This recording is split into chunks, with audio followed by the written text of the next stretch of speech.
pusing aku Jonathan gimana ya, aku pengen ketemu. Aku malu, isin banget, akunya malu banget. Aku udah meluk dia, udah malukan sekali, malukan banget. Wow, malunya Rek.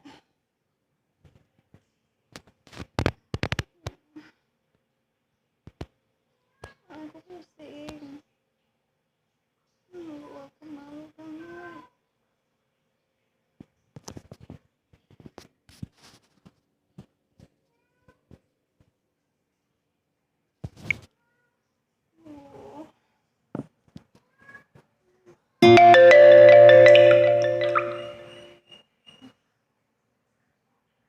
Kok kamu di mana ya?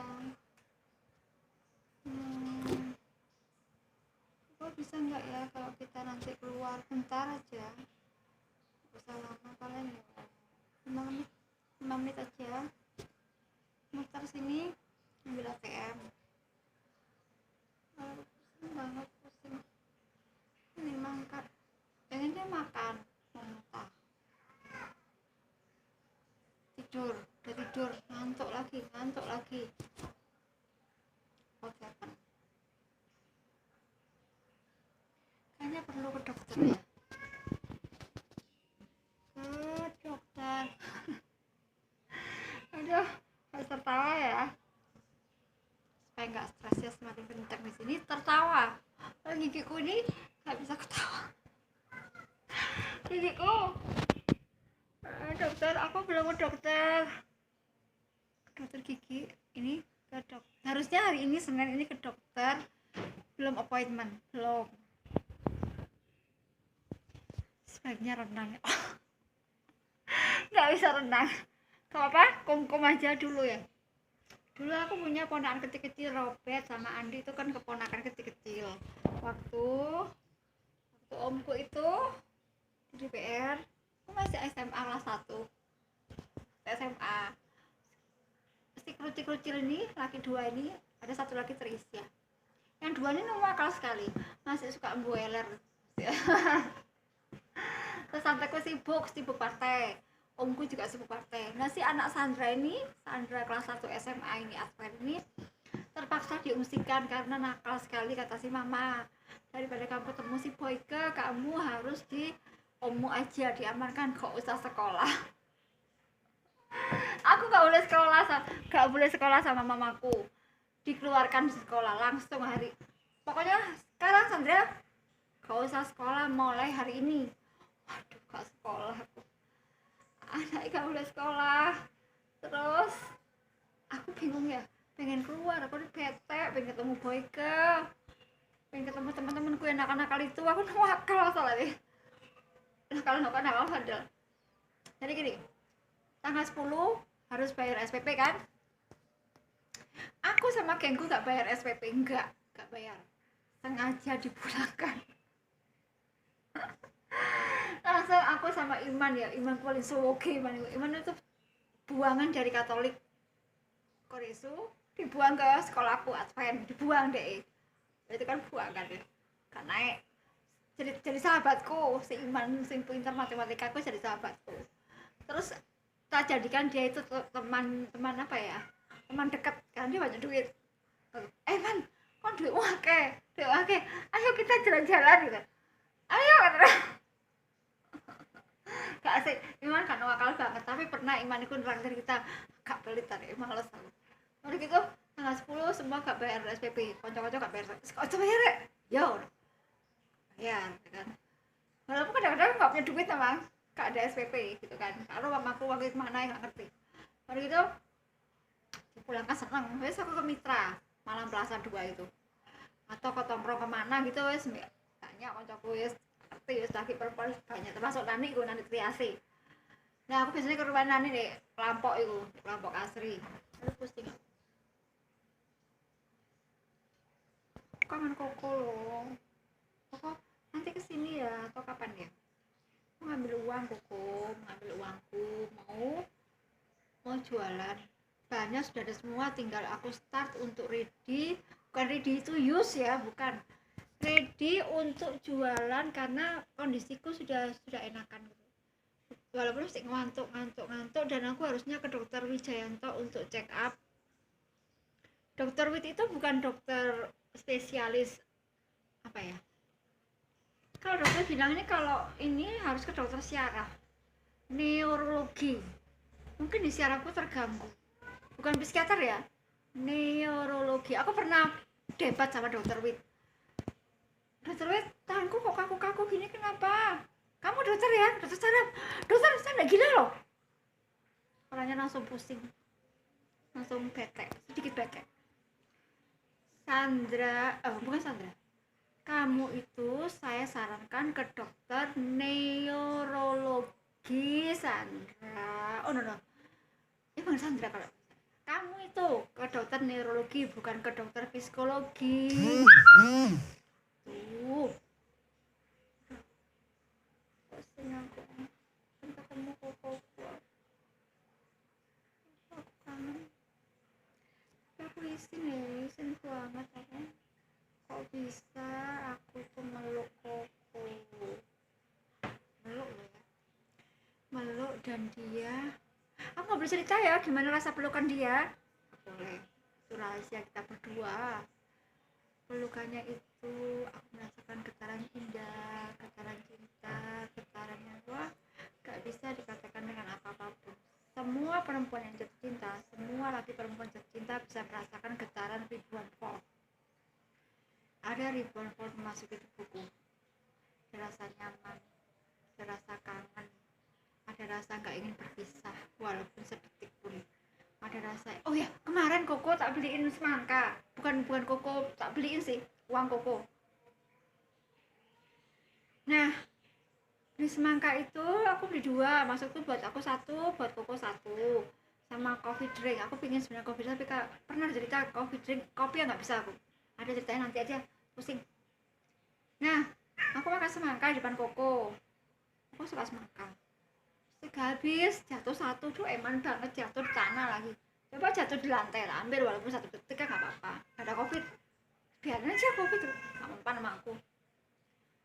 Nah, mempan emang, tahu kenapa nggak ngerti. Terus si koko ini bilang gini, mas makannya kan gak habis. Aku nggak mau semangka, aku nanti aja makan. Saya bilang ya pom, semangkanya gimana? Bekasmu aja tak makan. Saya bilang jangan. Kenapa? Ajaran opaku ya, ajaran opaku. Nih, ajaran untuk semua perempuan. Ajaran opaku, tidak boleh memberikan bekas kepada suami. Tidak boleh memberi bekas kepada orang tua. Nah, 2 itu ya, tidak boleh memberi bekas kepada teman. Jadi bekas makan kita, bekas sisa kita, apalagi gigitan, gak boleh untuk suami. Kasih, untuk aku kekasih itu koko ya, kekasih itu gak akan pernah berikan walaupun bekas kue itu bersih, gak akan pernah. Malah aku bilang koko aja makan dulu baru aku, dia mau bilang bekasmu aja gitu. Kata kasih, aku bilang jangan, aku ada jadi seperti itu. Kalau mamaku lebih gila lagi malahan. Anak-anaknya itu, jadi waktu kecil aku sama keluarga sih, aku sama kakak-kakakku itu kalau minta bekasnya mamaku ya, ma gigitan dulu ma ame, ma gigitan rotinya, ma gigitan buahnya, mangga bla bla bla gitu. Ma bilang apa? Enggak. Kan enak bekasnya mama. Katanya mama enggak. Kalau mama ini punya penyakit menular, kata mamaku. Kalau mama punya TBC, kalau mama punya kanker nggak menular sih. Kalau punya TBC, punya AIDS, punya apapun, nanti anaknya tertular gitu. Nah, kalau aku pribadi, aku juga nggak mau ngasih bekas anakku. Nggak pernah kok aku waktu kecil bekas makanku. Jadi anakku nggak pernah. Kan banyak ibu-ibu itu pikir mereka gini loh, saya ibunya saya pasti bersih. Nggak selalu. Jadi gini, aku belum pernah ngasih makan anakku ini bekasnya. Misalnya aku makan pisang, terus Sasa masih kecil, makan dulu terus Sasa tak kasih. Nggak pernah aku, nggak pernah. Sasa juga nggak pernah. Dan aku itu paling jijik bekas, walaupun bekas makanan aku jijik. Tapi ya nggak tahu aku jijik. Jadi ketika aku koko bilang bekas makanmu aja enggak, tapi ada satu para pelacur gila nih. Ya ingat siapapun pelacur itu ya.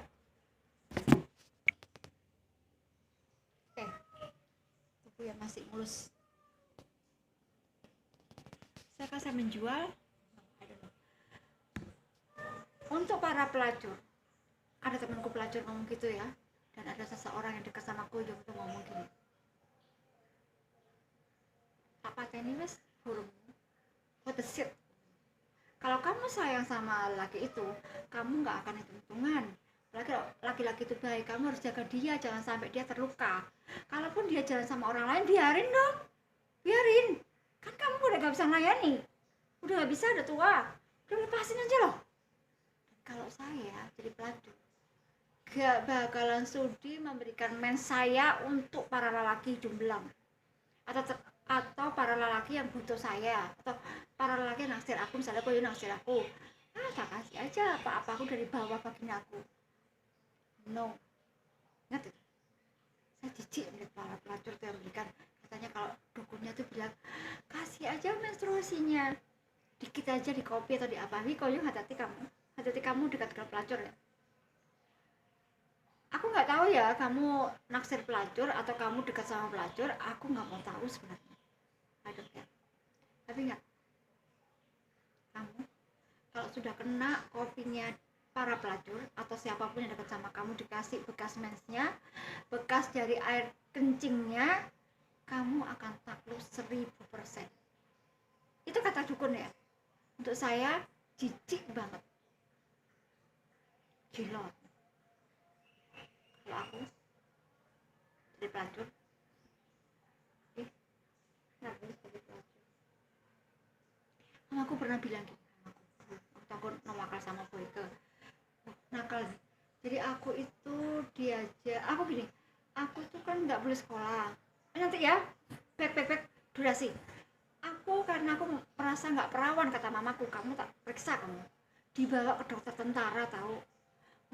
Aku takut, malu, wedi, aku jahat kan, aku takut banget. Aku seweret dokter tentara itu di daerah klinik tentara itu dekat, tahu nggak itu BCA Klojen. Itu kan ada jalan tentara kan, bukan jalan tentara, jalan tuh apa jalannya, pokoknya jalan lurus tentara toh, ada klinik di situ. Itu SMA sambil nangis sampai ketakutan. Aku diperiksakan ke dokter, dokternya tanya sama aku, dokternya tahu mungkin kalau aku takutan ya, sama aku di sebelahku. Aku ditanya sendiri dalam kayak gini, aku nggak perlu periksa kamu ya, asal kamu jujur. Aku nggak akan periksa kamu asal kamu jujur. Sampai nangis aku takut.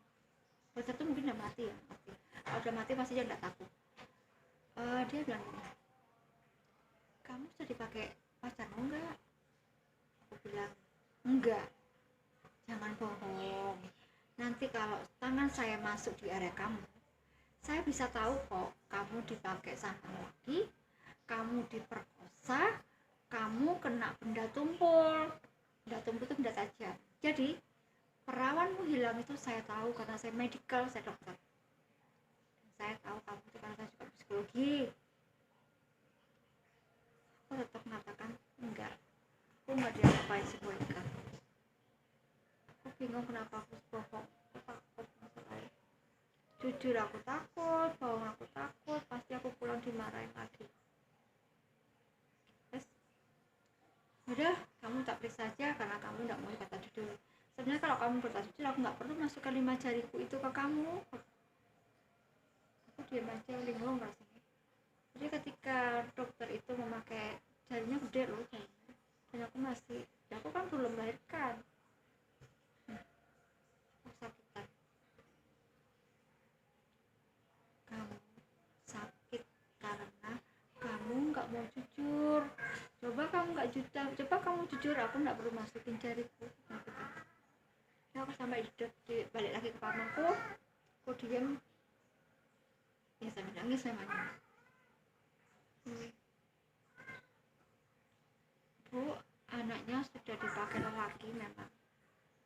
Berapa kali dok? Kata mamaku. Wah, kalau soal itu saya kurang tahu, tapi nggak terlalu robek memang. Maksudnya nggak terlalu dalam, rusaknya tuh nggak terlalu dalam. Gitu. Pulang aku diseret maki-maki. Besok kamu nggak boleh ke sekolah, jangan sekolah kamu. Aku pengen sekolah, masih kelas 1 SMA, pengen sekolah. Kunci kamar, nggak boleh keluar. Terus ada kata satu mama, kata mamaku satu, kata jengkel seorang ibu. Seperti hanya jengkelku sama Tasya itu pun hanya di mulut saja sebenarnya. Kata mamaku, lebih baik kamu jadi pelacur sama daripada kamu rusak sama boyfriend. Jadilah pelacur kalau kamu suka seks. Aku sebenarnya takut sama seks. Takut. Ketika saya melihat punyanya boyfriend itu aku takut. Hari pertama ketika boy memasukkan burungnya itu aku takut banget. SMA itu aku di Jalan Gandaria di kos-kosan dia. Aku dan Boyka sama-sama bohong sama milik kos. Aku bilang sama milik kos, aku ini saudaranya si Boyka. Nggak boleh masukin perempuan, semua itu kos laki-laki di Gandaria, kos yang paling mahal, kos yang paling bagus di kota Malang waktu itu. Ini orang Cina. Aku bilang aku adiknya Boyka dari Jakarta, aku masih pakai seragam SMA pulang ke sekolah pagi.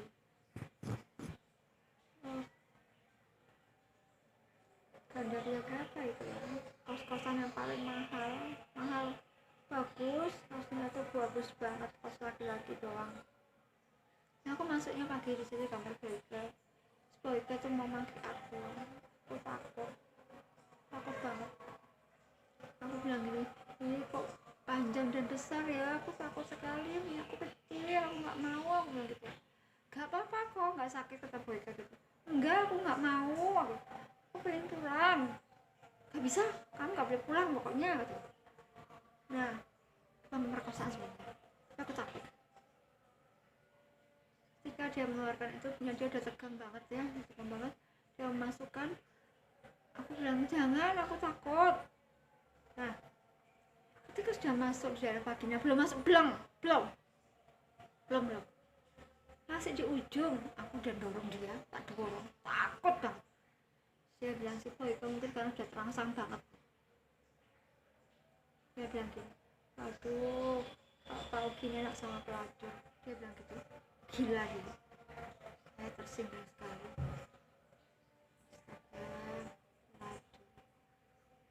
Saya lebih dari pelacur ternyata. Nggak menikah, dibawa ke kamarnya dan dihina sama dia. Ini enakan pelacur, pokoknya kurang ajar ya. Karena saya jengkel ya, tersinggung. Saya bilang ini, oke lah, nanti kita ulangi lagi. Ketika masuk, wow, gila, sakitnya ya Tuhan Yesus, sakitnya bukan main, panas, perih, walaupun dan nggak ada cairan apa-apa sama sekali. Akut banget, sakit banget. Terus apa yang terjadi, what happened, si boy penakal itu maksa, sakitan gak peduli dia. Jadi saya bagaikan seorang pelacur yang dipaksa dengan seks yang kurang ajar. Selesai dia tertidur merasa kesakitan. Terus 1 minggu kemudian, orang tua nggak tahu kalau aku udah digituin. Aku jalannya nggak seperti orang normal, sakitan kayak. Terus yang terjadi, vaginaku itu bengkak, tahu nggak? Bengkak banget, udah bengkak masih mengeluarkan nanah, bengkak pipis, sakitnya bukan main. Nanah, dan aku nggak berani ngomong sama mamaku, nggak berani. Nanah, jadi aku tahan sendiri. Aku juga nggak ngomong sama orang Boyke, nggak berani, takut. Nggak, aku selama seminggu tuh nggak pernah mau dipakai Boyke, nggak mau, alasanku banyak. Dan yang aku ingatnya satu, aku pernah baca buku kalau virus itu mati karena air panas. Itu pengetahuanku yang bodoh ya mungkin. Aku masak air panas, waktu itu di metro, aku masak air panas, aku bawa ke kamar mandi, ambil gayung, air panas mendidih gitu. Jadi ketika aku mandi, aku mengambil kaca tak lihat, waduh memang betul nyaku agak bengkak dan bernanah, perih, sakit banget. Terus antara sadar nggak sadar, air aku ambil di gayung, aku nggak lihat tuh air panas ya, yang tak bayangkan bahwa saya harus menyiram. Jadi antara sadar nggak sadar tak siram udah airnya langsung ke vagina. Gila, lebih sakit lagi. Air panas itu kan mendidih.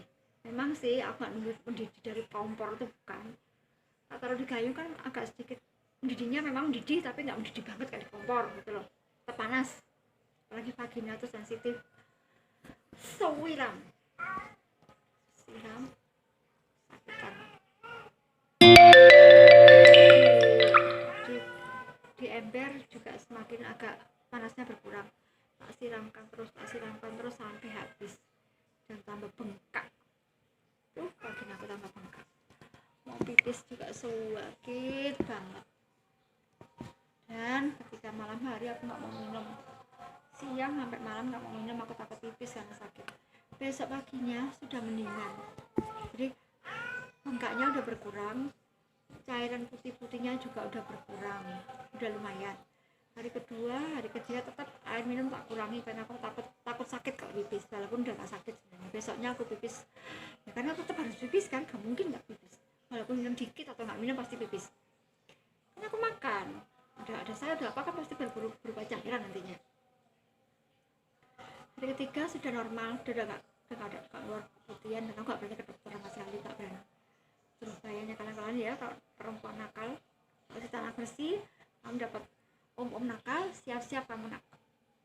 Apa itu gonor apa tuh, penyakit kelamin. Nah tuh aku nggak tahu ini cerita apa, nggak ngerti, aku pusing. Aku ketemu Koko, gimana kamu Koko? Aku pusing meluk kamu itu, meluk. Yes, bye Anna Sandra Umbo channel, this is my channel. Apakah aku masih berharga untuk jadi